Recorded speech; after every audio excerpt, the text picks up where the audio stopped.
न्याय दर्शन की प्रक्रिया के अनुसार सत्य के निर्णय करने के इस अनुष्ठान के तहत ये दूसरा सत्र है, जिसमें एक तरफ बहनें हैं और एक तरफ हमारे भाई हैं। वो वादी प्रतिवादी की पक्ष प्रतिपक्ष की भूमिका में हैं और श्रद्धेय आचार्य श्री सत्यजीत जी के सानिध्य में जो उन्होंने सीखा है, महर्षि गौतम रचित न्याय दर्शन और महर्षि वात्स्यायन के भाष्य का अध्ययन करके जो शिक्षा दीक्षा पाई है, उसके अनुरूप ये सभी आज के इस शास्त्रार्थ के द्वितीय चरण को श्रद्धेय आचार्य श्री के निर्देशानुसार आगे बढ़ाएंगे। पक्ष और प्रतिपक्ष का, वादी प्रतिवादी का, दोनों ही का हम सब की ओर से बहुत बहुत अभिनंदन। दोनों ही पक्षों को बिना किसी संकोच के, बिना किसी भय के जो बोलना है आराम से बोलें। कोई त्रुटि होती है तो संशोधन हो जाएगा। तो दोनों पक्ष हमारे सामने लिखे हुए हैं। पहला पक्ष है कि समता में समाधान है। समता का मतलब अन्य प्राणियों को, मनुष्यों को समान रूप से देखना, व्यवहार करना। अध्यात्म में ये काफी प्रचलित है। और दूसरा पक्ष है कि समानता रखेंगे तो समाधान नहीं होगा, हमें विशेषता रखनी होगी, विशेष व्यवहार करना होगा। तो ये इनका विपक्ष का विषय है। क्रम वही रहेगा। पहले पक्ष अपना पंचावयव रखेगा। पंचावयव की प्रस्तुति के बाद विपक्ष यदि स्पष्टीकरण चाहता है तो वो स्पष्टीकरण हो जाएगा, आवृत्ति चाहते हैं आवृत्ति हो जाएगी, और फिर विपक्ष भी अपना पंचावयव रख देगा, उसमें पूछना और स्पष्टीकरण हो जाएगा। दोनों पक्ष स्थापित होने पर, प्रस्तुति होने पर, पक्ष विपक्ष के किसी पंचावयव के किसी दोष को, उसको खंडन को जो करना चाहते हैं वो करेंगे और फिर उद्धार करेंगे। तो इसको प्रारंभ करेंगे। आप में से, पक्ष में से जो पंचावयव की प्रस्तुति देंगे वो प्रारंभ कर सकते हैं। आज के शास्त्रार्थ का विषय है, जिसका पंचावयव से अभी मैं प्रस्तुत निवेदन कर रही हूं, आपके सामने प्रस्तुत कर रही हूं।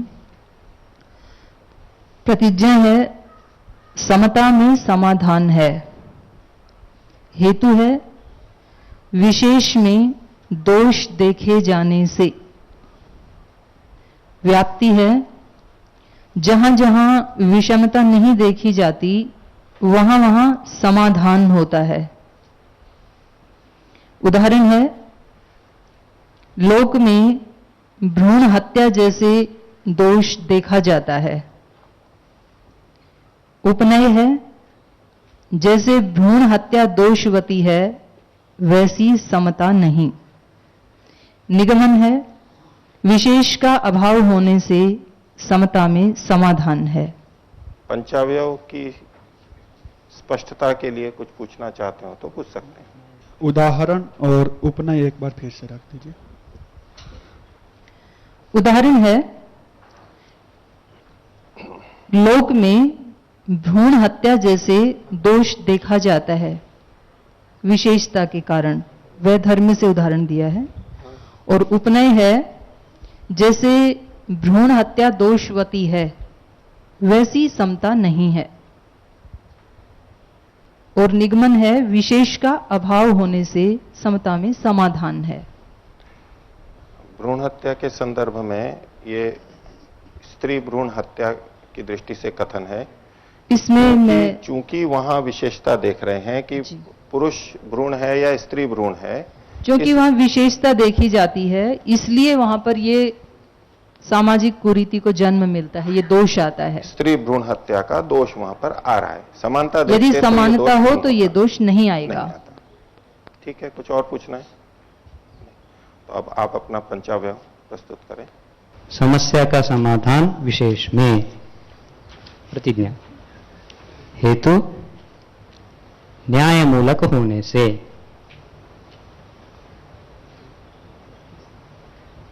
अब व्याप्ति है। अच्छा, जहां जहां न्याय मूलकता नहीं वहां वह विशेष नहीं होता, वही धर्म से। और जहां जहां न्याय मूलकता नहीं वह विशेष नहीं।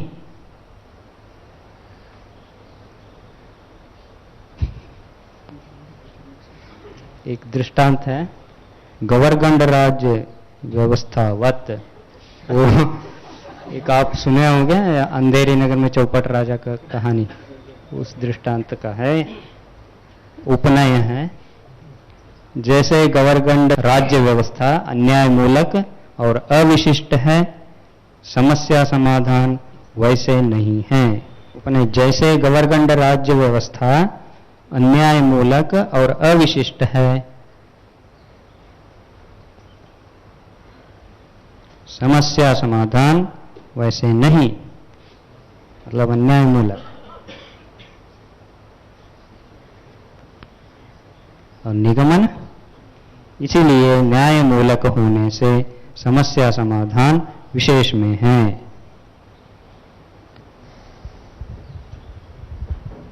जी, कुछ स्पष्टीकरण पूछ ओम आचार्य जी, एक बार न्याय मूलक को स्पष्ट कर दीजिए, हेतु को। समाधान का न्याय आश्रित ही होने से, न्याय पर ही आश्रित होता है ना समाधान। कोई भी समस्या उठ खड़ा होता है तो उसका समाधान विशेष पर करते हैं। समाधान जो होता है न्याय के आश्रित होता है, वहां समानता का व्यवहार नहीं हो सकता है, किसी विशेष से होगा। न्याय आश्रित होता है इसलिए, और जहां जहां न्याय मूलकता होगी वो विशेष में ही होगी। न्याय मूलकता जहां जहां होगी वो विशेष होगा, समान नहीं होगा। अब आप में से पक्ष वाले विपक्ष के पंचावयव पर जो दोष प्रस्तुत करना चाहते हैं, आरोपण करना चाहते हैं, वो कर सकते हैं।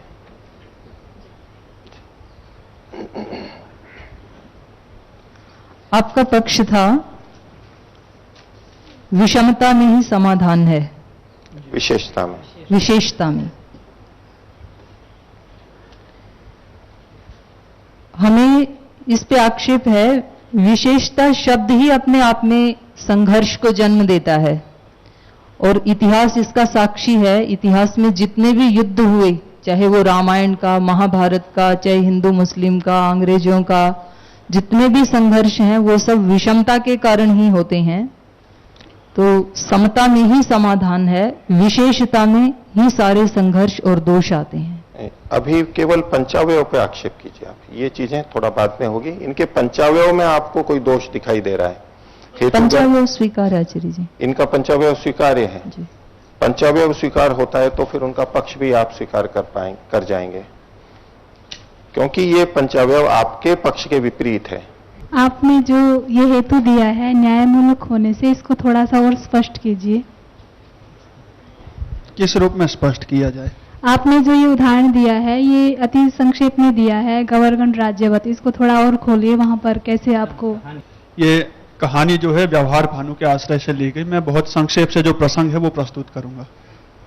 एक राज्य था जहां का राजा गवर्गंड नाम का था, और उस राज्य में उस राजा ने यह घोषणा कर दी कि विषमता में समस्या होती है, इसलिए हम अपने राज्य में समता का व्यवहार करेंगे। और इसके लिए उन्होंने ये घोषणा कर दी कि हमारे राज्य में जो भी चीज बिकेगी, केसर से लेकर कस्तूरी हो या मिट्टी से लेकर के और भी सामान्य कोई भी चीज हो, सब एक मूल्य में बिकेगी, क्योंकि विषमता में समस्याएं हैं। तो उस राज्य की जब ये बात घोषणा सुनी, काफी दूर दूर तक उसकी ख्याति हुई। ये समस्या जो यहाँ थी, दोनों चीजों को जो एक मूल्य में किया वो अन्याय मूलक है, और ये अन्याय मूलक होने के कारण ही समस्याओं का जो मूल कारण है वो समता है, न कि विषमता। न्याय नहीं रहा तो समता लाए वो, न्याय होता तो विशेषता होती, न्याय पूर्वक मूल्य नहीं रखा तो यानी समता ले आए, और समता ले आए तो समाज में अव्यवस्था हो गई, समाधान नहीं हुआ और बल्कि समस्याएं खड़ी हो गई। ये इनकी प्रस्तुति। क्योंकि हमारी समता का एक ही शब्द अनेकार्थ होते हैं, और जो समता शब्द से समाधान हम बताना चाह रहे हैं, तो आपके उदाहरण और हेतु से लग रहा है कि आप हमारी समता को ठीक से समझ नहीं पाए हैं। तो और मैं उसको स्पष्ट करने के लिए, हमारा समता का मतलब है न्यायपूर्ण, विवेकपूर्ण, सम्मानपूर्वक, कृतज्ञतापूर्वक व्यवहार ही समता है। ये जो आपने समता की बात रखी वो अपने आप में एक विशेषता है, भेदकता है। आप जिसको समता कह रहे हो वो समता नहीं है, वो विशेषता है। यदि आपका समता का ये अर्थ है तो आपको ये स्वीकार्य है। अगर समता का ये अर्थ है न्यायपूर्वक, तो संज्ञा भेद मात्र हो जाएगा। संज्ञा भेद मात्र होगा। आप भी यही मानते हैं, ये भी यही मानते हैं। तो अब इस बात पर विचार करेंगे। मूल तात्पर्य आप दोनों का है कि इसको समता कहा जाए या ना कहा जाए। जी जी। ये अगर ये समता है तो इसको समता के नाम से कहेंगे, फिर विशेषता के नाम से नहीं कहेंगे। और यदि ये विशेषता है तो समता के नाम से नहीं कहेंगे। तो आप एक बार वाक्य और बोलिए और फिर आपको ये बताइए कि समता क्यों है, विशेषता क्यों नहीं है, और फिर ये बताएंगे कि ये विशेषता क्यों है, समता क्यों नहीं है। जी आचार्य जी, समता में कहीं भी हमारा ये अभिप्राय नहीं है कि अन्यायपूर्ण व्यवहार हो। न्यायपूर्ण व्यवहार करते हुए भी समता हो सकती है। समता का मतलब ये नहीं कि अविवेकपूर्ण हम किसी भी चीज को उसमें व्यवहार करने लगे। विवेकपूर्ण भी समता होती है। समता का मतलब ये नहीं है कि हम किसी का विशेष करके अपमान करने लगे। सम्मान पूर्वक सबके साथ समान व्यवहार हो सकता है। हम कृतज्ञ हो जाएं वो जरूरी नहीं है। कृतज्ञता पूर्वक भी हम सबके साथ समान व्यवहार कर सकते हैं। तो इसलिए कोई दोष नहीं आएगा ये विशेषण लगाने से हमारी समता में। जी, वो जो आपने पंक्ति बोली थी एक बार फिर बोल दीजिए। न्यायपूर्ण, विवेकपूर्ण, सम्मानपूर्वक, कृतज्ञतापूर्वक व्यवहार, ये हमारा समता से अभिप्राय है और इस समता में ही समाधान है। जी, तो पहले कुछ इनके ऊपर बोल। कुछ आपने जो समता की परिभाषा की है वो भी विशेष से युक्त ही की है, कुछ विशेषण लगा के की है। यानी समता तो अपने रूप में नहीं रही। जिसको आप समता कह रहे, आपने स्वयं कहा कि हमने कुछ विशेषण इसलिए लगाए हैं, विशेषण इसीलिए लगाए और वो विशेषता करते विशेष में आ गई, समानता से भिन्न हो गई। आप विशेषता का प्रयोग करके आपने अपनी प्रतिज्ञा को छोड़ रखा है, ये इनका कहना है। समाधान कीजिए। नहीं, ये तो उसकी परिभाषा है हमारी समता की। समता से हमारा क्या अभिप्राय है वो हमने स्पष्ट किया है आपको। ऐसा आप ही मानते हो, शास्त्र भी मानते हैं। जिस शास्त्र में इससे कोई विरोध तो दिखाई नहीं देता है स्वामी जी। ठीक है। ये वाद विवाद जो रखा गया था, मूल विषय था, वो आपकी या मेरी परिभाषा पे नहीं रखा गया था। जो लोक प्रचलित समता है उसको लेकर के, क्योंकि आपने जो दृष्टांत भी दिया है भ्रूण हत्या का, वो लोक से लेकर के दिया है। और उसी विषमता को या समता को प्रतिपादित करने के लिए यहाँ ये जो चर्चा रखी गई, उसी विषमता या समता का निर्णय करने के लिए रखी गई। आपकी दृष्टि में समता क्या है? हमारी दृष्टि में समता ये है कि सबके साथ समान व्यवहार करना चाहिए। कोई चाहे मेहनत करे या न करे, सबको समान फल मिलना चाहिए, सबको समान सुविधा मिलनी चाहिए, सबको समान व्यवस्था मिलनी चाहिए। इसको तो समता के पक्ष में लेंगे। लड़का लड़की के साथ समान व्यवहार करने से आपको आपत्ति है? नहीं स्वामी जी, मुझे कोई आपत्ति नहीं, पर फिर वो व्यवहार विशेष माना जाएगा। तो विशेष व्यवहार क्यों? भ्रूण हत्या हुई रही है? नहीं स्वामी जी, ऐसा नहीं है। वहां जो व्यवहार किया जाएगा भ्रूण हत्या में भी, वहां कुछ व्यवहार, सब व्यवहार समान नहीं किए जाएंगे। सब व्यवहार जो किए जाएंगे वो समान नहीं किए जाएंगे। वहां भी कुछ ही व्यवहार समान किए जाएंगे, वो भी विशेषता पूर्वक। इसलिए हमने अपना ये जो परिभाषा दी है समता की, तो उसमें विवेकपूर्ण हमने इसीलिए बोला है। विवेकपूर्ण व्यवहार तो उसमें जुड़ेगा समता में। समता का मतलब ऐसा नहीं है कि हम अविवेकपूर्ण कुछ भी करने लगे और उसको हम समानता या विशेषता की श्रेणी में लेने लगे। तो विवेक तो बना रहेगा। ठीक है। अब इन्होंने पंचावयव से आप पे जो बातें रखी कुछ हो गई। आप इनके पंचावयव पे कोई बात रखना चाहते हैं, खंडन करना चाहते हैं तो कीजिए। आपने जो हेतु दिया विषमता में दोष देखे जाने से, और जहां विषमता नहीं वहां समाधान होता है, व्याप्ति बनाई थी। तो इसको एक बार उदाहरण में घटा के दिखाइए, भ्रूण हत्या में इसको कैसे घटाएंगे। लोक में देखा जाता है कि लड़के और लड़की उनके साथ अन्यायपूर्ण व्यवहार हम देखते हैं और उसके कारण कन्या को भ्रूण में ही उसकी हत्या कर दी जाती है, उसको जन्म ही नहीं लेने दिया जाता है। ये तो एक उदाहरण तो एक अंश में होता है। इसी प्रकार जहां जहां भी समाज में विशेष आ जाता है वहीं समस्या खड़ी हो जाती है। तो विशेष जिसको आप कह रहे हैं वो विशेष जो व्यवहार आप विवेकपूर्ण बता रहे हैं या जो न्यायपूर्ण व्यवहार बता रहे, उससे विशेष किसको विशेष देख रहे हैं? उसके अतिरिक्त विशेष क्या हो सकता है? विशेष वहां होता है जहां अज्ञान के कारण व्यक्ति अपने आप को औरों से भिन्न समझ लेता है और वहां वो उसके अहंकार की पुष्टि होती है। और अहंकार की जहां पर पुष्टि होती है वहां कृतज्ञता, करुणा, प्रेम, न्याय ये सब खंडित हो जाते हैं। तो जितने भी युद्ध आदि हुए हैं उसमें रावण अपने आप को विशेष समझता था औरों से। इसी प्रकार में महाभारत में कौरव अपने आप को विशेष समझते थे। जितने भी जहां भी, ये तो बड़े युद्धों की बात कर रही हूं, सामान्य रूप से भी जहां संघर्ष है घर में, परिवार में, संस्थान में, वहां जहां भी अविवेकपूर्ण ढंग से व्यक्ति अपने आप को कुछ स्पेशल समझने लगता है वहीं संघर्ष खड़ा हो जाता है। यहां जो आप विशेष का अर्थ ये ले रहे हैं, जो अविवेकपूर्ण है वो विशेष माना जाएगा और जो विवेकपूर्ण है वो समता, ठीक है। विवेकपूर्ण जो विशेष उसको समानता में ला रहे और अविवेकपूर्ण जो विशेष उसको विशेषता में ले जा रहे।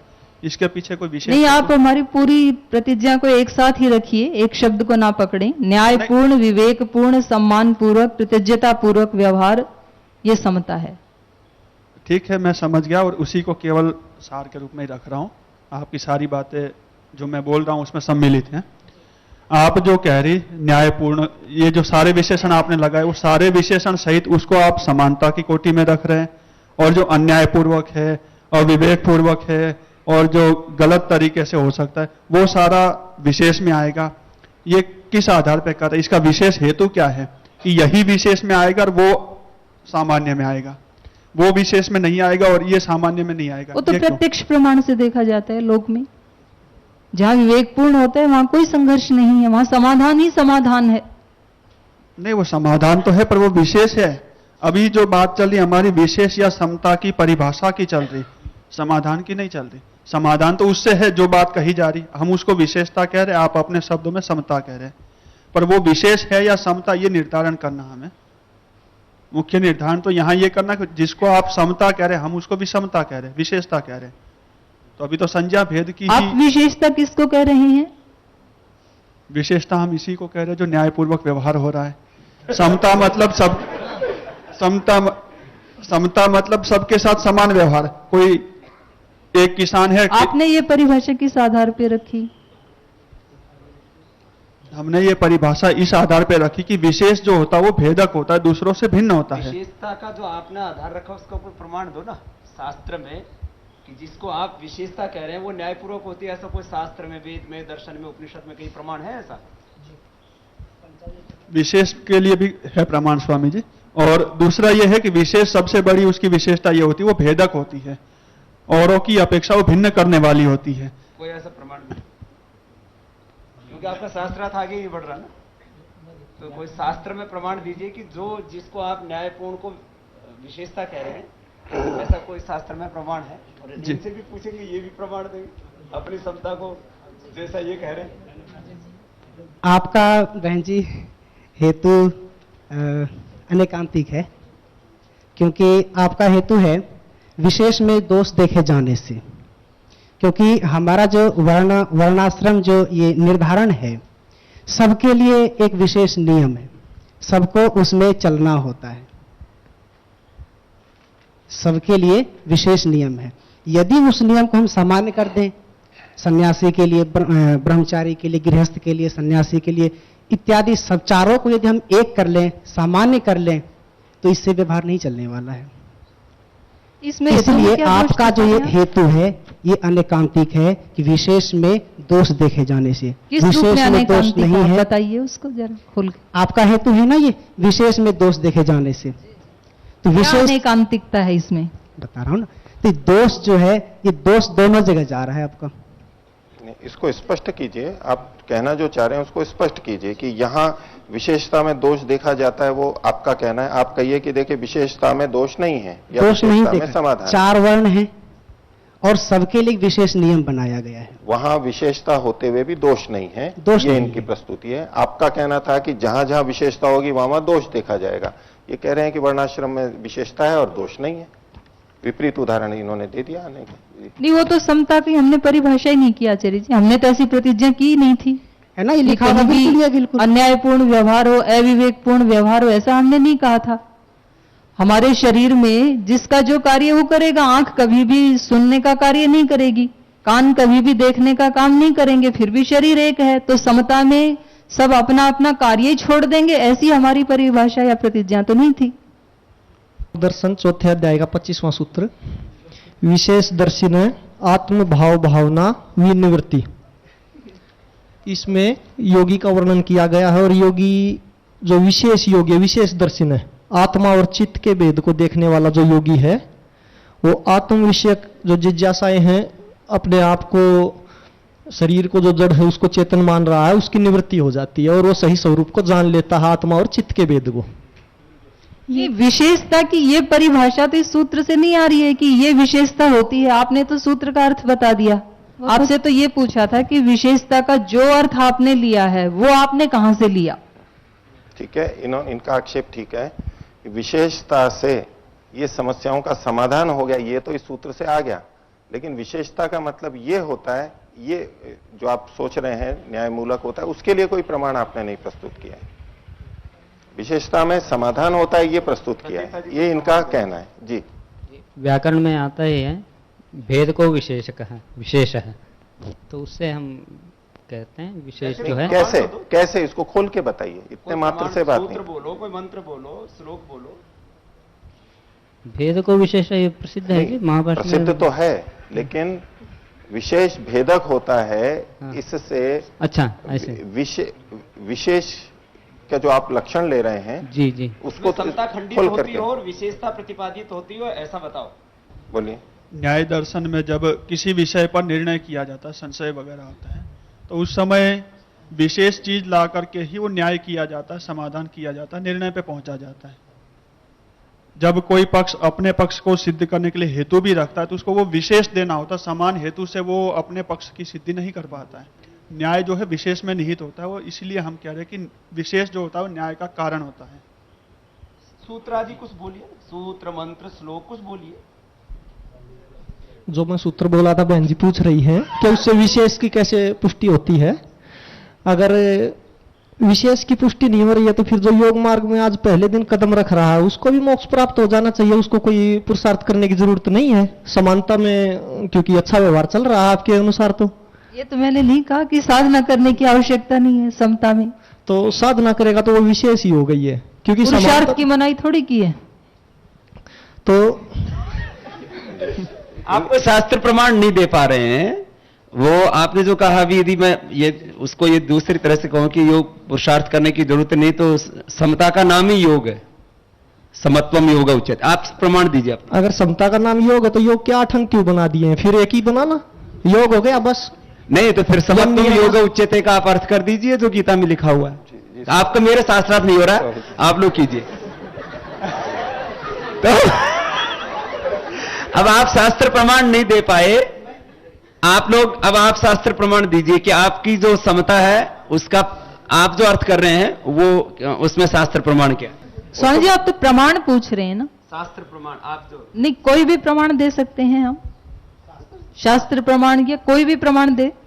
शास्त्र प्रमाण की बात हुई है, क्योंकि प्रमाण में तो स्वामी जी प्रत्यक्ष प्रमाण सर्वोपरि होता है, और प्रत्यक्ष तो हम देखते ही हैं, तो प्रत्यक्ष को तो और किसी प्रमाण की आवश्यकता नहीं है। आप अभी जो पूछा गया है कि जो शब्द की व्याख्या कर रहे हैं, तो जो आपने जो व्याख्या की उसमें कोई श्लोक में, किसी मंत्र में कहीं पर तो आप समता की पुष्टि करेंगे ना अपने। जी, तो कहीं वेद दर्शन उपनिषद में कहीं पर भी जो आप समता कह रहे हैं उसके बारे में बताइए। जी, समय शत्रौ च मित्रे च तथा च मान अपमानयो शीतोषण सुख दुखेषु समय संगम विवर्जित।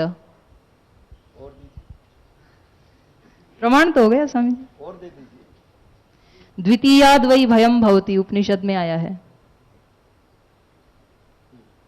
जी, आप कुछ कहना चाहते हैं इन पे? जी, ये आपने जो प्रमाण दिया है, ये प्रमाण समत्व की बात तो कर रहा है, समत्व से योग उच्यते ये भी कहा जा रहा है, लेकिन समता न्याय मूलक होती है तो इससे सिद्ध नहीं होता है। समता न्यायपूर्वक होती है। शास्त्र तो सूत्रों में बोलते हैं, उसकी व्याख्या तो लोक में देखी जाती है। जो लोक से जो सिद्ध है उसको तो खंडन नहीं करते हैं शास्त्र भी। फिर तो आपका हेतु जो प्रत्यक्ष प्रमाण है वो सर्वोपरि होता है। फिर आपका हेतु ये प्रकरण सम हो जाएगा। ये बात तो हम भी कह चुके हैं। शास्त्र वो लोक में तो हमारी विशेष वाली बात भी सिद्ध हो रही है, बल्कि आपसे ज्यादा सिद्ध हो रही है। इसमें जी देखिए, समता और विषमता को हम इस तरह से समझ लें। वैसे विषय हमारा उसी तरह का था कि समता जहां जहां देखी जाती है वहां पर एक जैसापन दिखाई देता है।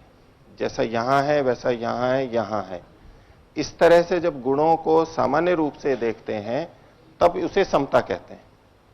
और जहां भिन्नता देखी जाती है, यहां अलग, यहां अलग, यहां अलग, इसको विशेषता कहते हैं। समानता और विशेषता। तो हमारा प्रसंग चला ही इसलिए था कि क्या हम सब मनुष्यों को समान देखें, सब प्राणियों को समान देखें और समान ही व्यवहार करें, तो उस समता के व्यवहार में क्या सब समस्याओं का समाधान हो जाएगा, ये आपको सिद्ध करना था। न्याय मूलक जैसे ही आप लाएंगे विवेक पूर्वक, वहां समता कभी भी नहीं आएगी। न्याय पूर्वक तो वहां यथा योग्य व्यवहार होगा, वहां विशेषता आ जाएगी, भिन्नता आ जाएगी, क्योंकि न्यायाधीश भी अलग अलग दंड देते हैं। इसलिए जो आप परिभाषा लेकर के चल रहे हैं वो हमारे प्रारंभ में नहीं है। एक तरह से आप उस परिभाषा को देते हुए विशेषता को स्वीकार कर रहे हैं। तो आप ये प्रयास कीजिए कि उस परिभाषा को छोड़ के और समानता में ही सब कुछ समाधान है, उसकी बात को प्रस्तुत करें। और ये विशेषता के अंदर समाधान है। और विशेषता में जो इन्होंने दोष दिखाया है, भ्रूण हत्या वाला, स्त्री हत्या वाला, वहां विशेषता में देखते हुए समाधान क्यों नहीं हो पाया, ये इनको सिद्ध करना होगा। गवर्गंड राजा में उदाहरण में जो समानता देखी, जो समस्याएं आई, आप उसका समाधान करें कि नहीं यहां समानता होते हुए भी समाधान है। और आपके उदाहरण में यह सिद्ध करें कि यहां विशेषता को देखते हुए भी कैसे समाधान, समस्या नहीं है। क्योंकि ये विशेषता में इन्होंने दोष दिखाया, आपने समता में दोष दिखाया। उन उदाहरणों को आप एक एक करके अपना निवारण करें। दोनों खंडित हो रहे हैं, दोनों उदाहरण, तो अपने अपने उदाहरणों को का निवारण करें। तो पहले विपक्ष के लिए मैं कह रहा हूं, भ्रूण हत्या कोई दोष नहीं है। आप दोष, क्योंकि मैं बता रहा हूं बात ये, कर्मानुसार जातिर आयु भोगा, ये है ना सूत्र है योग दर्शन का। जातिर आयु भोगा, जिसका जितना आयु है, जितनी आयु है, जितना भोग है, वो सब सबके लिए निर्धारित है। निर्धारित है और वो निर्धारित है ना, उनका जीवन का उतना काल है, कोई विशेष नहीं। हम उनको समान करना चाह रहे हैं, इसीलिए भ्रूण हत्या आप दोष ले रहे हैं, क्योंकि विशेषता में तो कुछ है ही नहीं। आप उनको समान कर रहे हैं, इसीलिए उसमें दोष लग रहा है आपको। आप उनको विशेष मानिए, ठीक है, तो उसमें दोष है ही नहीं। इनकी बात आ गई, आप लोग इनसे पूछिए या उत्तर दीजिए। ठीक है आलोक जी, अभी हम आपकी हत्या कर देते हैं तो उसमें कोई दोष नहीं आएगा, वो तो समान है, जितनी आपकी आयु थी उतनी में ही हो जाएगा। ये बिल्कुल आपकी ये प्रतिज्ञा बहन जी, आपकी प्रतिज्ञा कभी ये आपने ये कहा कि भ्रूण हत्या दोष नहीं है, क्योंकि वहां पर उसकी आयु जितनी थी उतनी वो भ्रूण में ही हो गई। ठीक है, हम आपकी हत्या कर देते, मेरे ऊपर कोई पाप नहीं आएगा, कोई दोष नहीं आएगा, क्योंकि आपकी आयु इतनी ही थी। मैं बोलूं अब? आप बहन जी, बात यह है कि आपकी प्रतिज्ञा सार्थक नहीं है, सिद्ध नहीं है। क्योंकि मैंने बात कही थी भ्रूण हत्या की, मैं अभी भ्रूण में नहीं हूं। तात्पर्य तो एक ही है ना आपकी बात का। तात्पर्य से काम नहीं चलता है। नहीं तात्पर्य तो विशेष है, मान लीजिए फिर। आलोक जी अभी रुकिए, हाँ आप बोलिए। तात्पर्य तो यही था, आयु। आपने आयु को लेकर के कहा कि भ्रूण में उसकी आयु इतनी ही थी, इसलिए उसको मार देने पर भी पाप नहीं, क्योंकि उसकी उतनी ही आयु थी। आपने आयु को पकड़ा, तो मैंने भी आयु को पकड़ा है। आपकी मैं हत्या कर देती हूँ, आपकी आयु इतनी ही थी, इसलिए कोई पाप नहीं होगा। कोई पाप नहीं, मार दीजिए। ये एक बार पहले ये अपना पक्ष रख रहे हैं, दीजिए।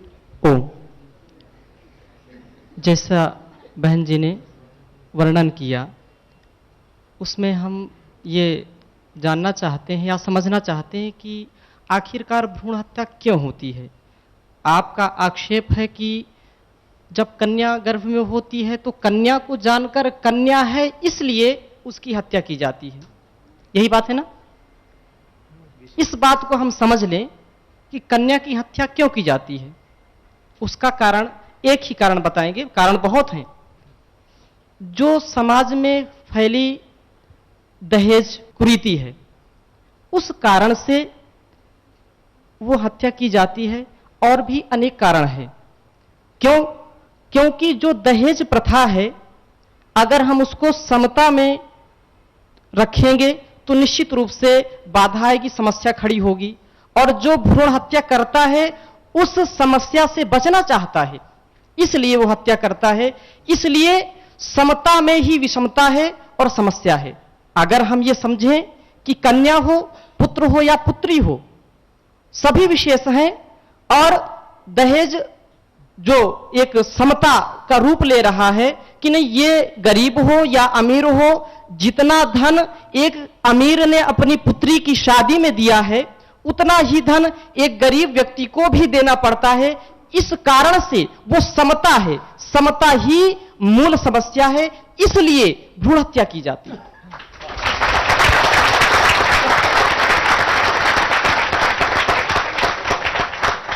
आपने फूलचंद जी इसको घुमा दिया है। जो दृष्टांत दिया था उसमें हमने केवल इतना बताया था कि वहां विशेषता के कारण ये अपराध हो रहा है, दोष आ रहा है। उस विशेषता का निमित्त क्या है उसका आपने वर्णन कर दिया, विशेषता का आपने कोई समाधान नहीं किया। निश्चित ही उसमें समाधान है, क्योंकि वहां तो ये माना जाता है ये बेटा है, ये बेटी है, इस विशेषता के कारण ये दोष आया था, और आपने उसका निवारण ना करके उस दोष का निमित्त क्या है उसका आपने वर्णन कर दिया, हमारा निवारण नहीं किया आपने। ये निमित्त का जो निवारण करना पड़ा वो इसलिए करना पड़ा कि जिसको आप हेतु बना रहे वो हेतु नहीं है, वहां विषमता के कारण नहीं हो रहा है। वो पहली बेटी के समान देख रहे हैं कि उसको जैसे कष्ट हुआ या उसके कारण माता पिता को कष्ट हुआ वैसा कष्ट हमें भी होगा। वो समता तुलना कर रहे हैं, उस समता से वो पीड़ित हो रहे हैं, न कि विषमता से। बहुत सारे माता पिता को किससे कष्ट हुआ? वो देख रहे हैं कि जैसे मेरे पड़ोसी या दूसरे जो लोग हैं उन्होंने बेटी के लालन पालन में इतना खर्च किया, इतना परिश्रम किया, उनके लिए इतना परिश्रम किया, उनके लिए इतना सारा किया और कष्ट उठाना पड़ा। तो वो सोच रहे हैं कि यदि हम भी बेटी को जन्म देंगे, उनको पालन पोषण करेंगे, तो हमें भी वही कष्ट उठाना पड़ेगा। वो समता देख रही वहां, उस समता से वो समता नहीं देख रहे हैं, वो देख रहे हैं जैसे वहां विषमता से दोष हुआ ऐसे यहां भी विषमता से दोष हो रहा है, इसलिए वो ऐसा कर रहे हैं। ये विषमता के कारण ही दोष उत्पन्न हो रहे हैं वहां।